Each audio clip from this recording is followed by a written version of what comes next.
Prosecutor's Office. Standing here with us are Assistant Prosecutor Kanika Ferenczi, Assistant Prosecutor Lauren Benninger, Chief of our Special Victims Unit, Sarah Green, our Chief of Administration, Betsy Haig, and of course, Prosecutor McDonald. We're also joined by detectives who've been involved in the case from the Oakland County Sheriff's Office. That's Lieutenant Sam Marsban and Detective John Brish. Prosecutor McDonald will announce the charging decision today and take your questions. But before she does that, I want to remind everyone that charges are only allegations and the defendant is presumed innocent unless and until proven guilty. Also, the details in the prosecutor's remarks today come from the swear-to in 50th District Court earlier today. Prosecutor McDonald.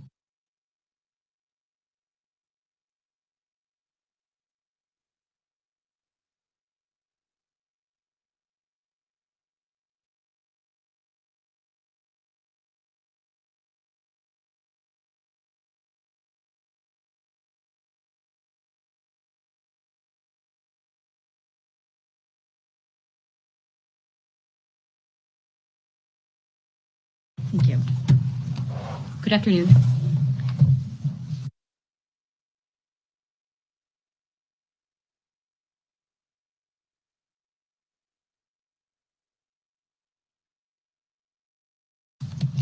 First, I'd like to announce we'll be asking to terminate the defendant's parental rights. In every case of child abuse, my office focuses first and foremost on the best interest of the child or children and on holding those responsible for abuse accountable. The three children in this case suffered unimaginable abuse in our community, our county, our state, and even internationally, because people are rightfully concerned about the welfare of these children. And we're holding this press conference because, like all other decisions, we balance the interests of public safety, media attention and inquiries, and balancing everyone's right to a fair trial, which is why the events and facts that are disclosed here today are strictly confined to what's already been placed on the record in the swear-to this morning in the 50th District Court. When their circumstances became public, including the photos of the home, although law enforcement did not identify the defendant, she was quickly identified on social media and also has been reported in other news media outlets, which is why we are naming her today. We have recently, luckily, been fortunate enough to, for the first time ever, hire our public information officer, Jeff Watrick, who's in the back of the room. Many of you have already spoken to and will continue to, and we're lucky to have him. The children are currently staying with a relative. All three children received immediate medical attention at a local hospital, and they were interviewed by trained forensic interviewers at Care House. Considering what they've experienced, they appear to be doing okay. Obviously, the trauma here is significant, and my office, including our victim services section, will make sure these children are supported during this process. Today, the charges are 3 counts of child abuse in the first degree. This is the most serious charge for child abuse, and if convicted, Ms. Bryant could face a sentence of up to life in prison. In the swear-to this morning, on the record, it was stated that in 2019, suspect Kelly Bryant was living at the home, which I'm not disclosing the address at this time, in Pontiac, Michigan, with her 4 children. At some point between 20 and 2021, the suspect moved out of her home, leaving 3 of her children abandoned in that location, while 1 of her children went to live with their father. On February 14th, 2025, police were called to the home by the landlord. Police learned that the landlord was concerned for the welfare of Ms. Bryant, who had not paid rent on the property since October of 2024. Police entered with the landlord and discovered her 3 children, ages 12, 13, and 15. Her daughters were hiding in a bathroom that was filled with feces, piles of trash, and completely non-functional, while her son was hiding in another room. Police were astonished to find anyone in the location because it appeared to be uninhabitable, with piles of garbage and refuse several feet high, including large amounts of human excrement. The children were afraid to come out of their hiding places and to speak with the police. Police had to repeatedly advise the children that they were there to help and they were safe. The children's bodies and clothing were covered in feces, and the girls had difficulty physically walking outside of the residence. In addition to the physical difficulty, they appeared to be and were immediately overstimulated upon leaving the residence. All 3 children were transported via ambulance to the hospital and showed signs of severe neglect. At the hospital, the children struggled with completing basic hygiene tasks like flushing a toilet and brushing their teeth because they had not done it in years. The children were forensically interviewed and described having virtually no physical contact with their mother, suspect Bryant, or the outside world in several years. The girls had not left the residence in several years, and her son had only left the home to go into the yard approximately 2 times, never venturing away from the house more than to check the mailbox. During his interview, her son stated that he would text their mother when their food supply was running low and she would have food delivered to the residence. The children shared that during the years they were concealed in the home, their suspect Bryant failed to provide toilet paper, soap, or shampoo. The defendant instructed the kids that they were not to answer the door or leave the house. All 3 children expressed fear about what their mother's response would be if they left the home. Defendant concealed the children from family and friends and lied about who was caring for the kids and their whereabouts. The defendant took the active steps of lying and concealing to make sure the children went undiscovered, and she took these actions knowing that her children would suffer serious physical and emotional harm as a result. Those are the statements made in the swear-to this morning. And again, these are allegations. I do want to point out and thank all the officers that were on scene that day. I personally viewed the videos and images and was struck at what a difficult situation it was, but in the face of that difficulty, offered compassion to these kids. I also want to thank Detective John Brish and Lieutenant Sam Marsban for their dedication in working this case. And of course, the assistant prosecutors involved, Chief of Administration Betsy Haig, Chief of our SVU Sarah Green, APA Lauren Benninger, Chief of the Juvenile Division Kelly Collins, and APA Kanika Ferenczi for their diligent efforts in this case. At present, we've not been presented with a request for criminal charges against any other individuals. That does not mean that won't happen in the future. I just can't speak to it at this point.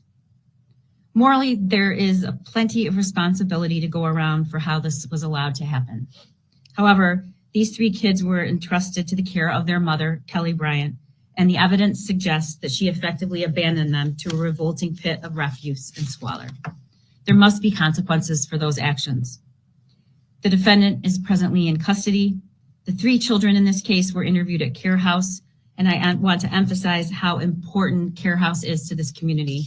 These kids were interviewed in a safe environment by an experienced, trained forensic interviewer, and these interviews are important in all child abuse cases. They allow each child the chance to tell us their story without the influence of the abuser and without using leading questions that could taint their testimony. I can't emphasize enough how important Care House is. If you suspect a child is abused or neglected, you too can report this to CPS. The hotline is 855-444-3911.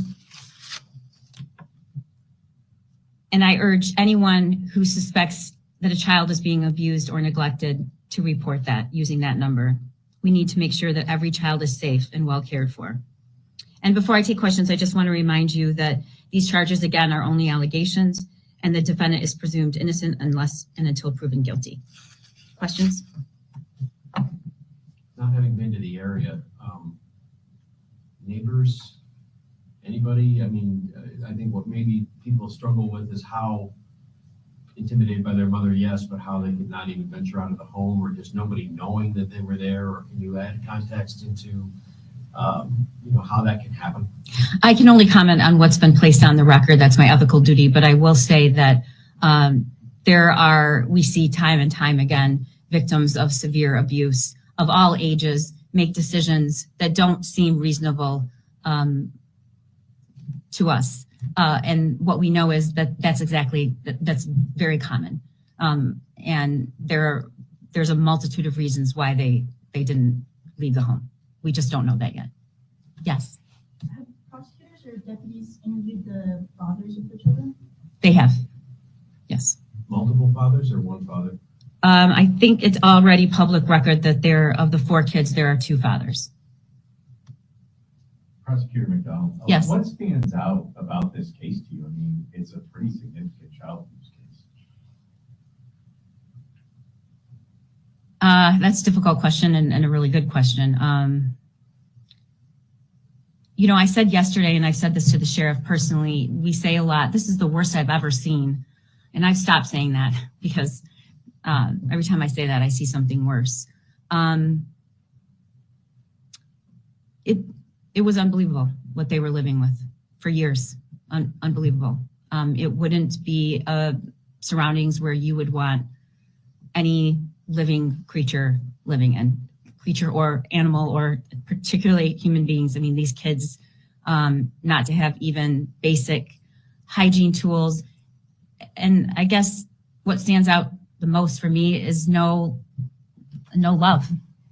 There was nobody there to care for them for between 3 and 4 years. No parent,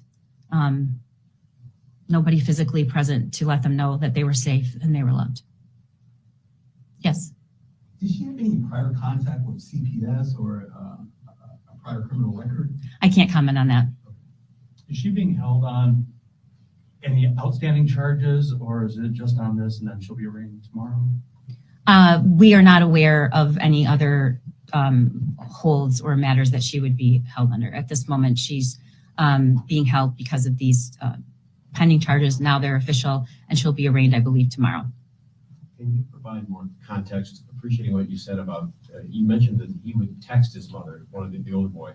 So he had access to a phone apparently, but All the children had access to the phones. They all had their own phones. so would they see her? I've read an account that maybe she dropped some food off weekly, or can you talk about how they survived if they didn't leave the home, how often she came and where she was staying? There was no, according to the evidence that's been placed on the record, there was no physical contact whatsoever.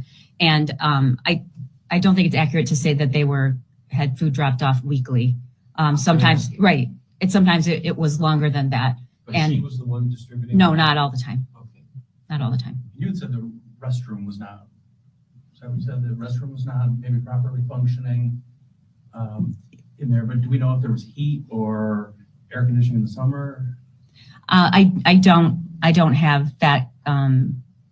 That has not been put on the record. But I do not believe that there was. I believe there was heat enough so that the children were at least able to live there. If not, as you know, given the cold temperatures, there would have been signs of freezing to death. Where was she staying? I don't have that information. Not there. And obviously you've charged her, so she thinks I'm assuming that obviously there's competence. So not that there's ever a reason for something of this horrific nature, but any inferences to the why that she just decided to abandon her kids beyond, some might think mental issues, but obviously not if you're charging her. Right. Without commenting particularly on this case, as the prosecutor over the last over 4 years, I've been asked, and I hear repeatedly that question on all of the terrible, violent, atrocious acts that we see, the why. And the answer is we don't know why. We can't get in the mind of somebody else. But we do know what the evidence shows, and we have the law. And nobody who is not found competent can stand trial. So I can't comment on that right now. But just to say that sometimes there isn't a why. Yes. Is there any evidence to suggest that there's substance abuse may be involved? I can't comment on that. Has mom been cooperative? The defendant has an absolute right to remain silent. So any comment I would make on whether or not she's spoken to the police would be a violation of her rights. Thank you. Longer term, can you share what the plan is for the children? And some may wonder if family have taken them in now, how they didn't know about, I'm not trying to assess blame by asking, but where were they prior? How did they not know? Right. I mean, there are a lot of questions. Obviously. Good question. And the thing that I want to stress here is that we are responsible for prosecuting all of the criminal cases in this county. We're also responsible for representing the Department of Health and Human Services in child abuse and neglect proceedings. So we are simultaneously prosecuting the criminal case against mom and the neglect proceeding pertaining to the kids. So we will be asking our client, the Department of Health and Human Services, to file a petition to terminate her rights. So there's just a lot.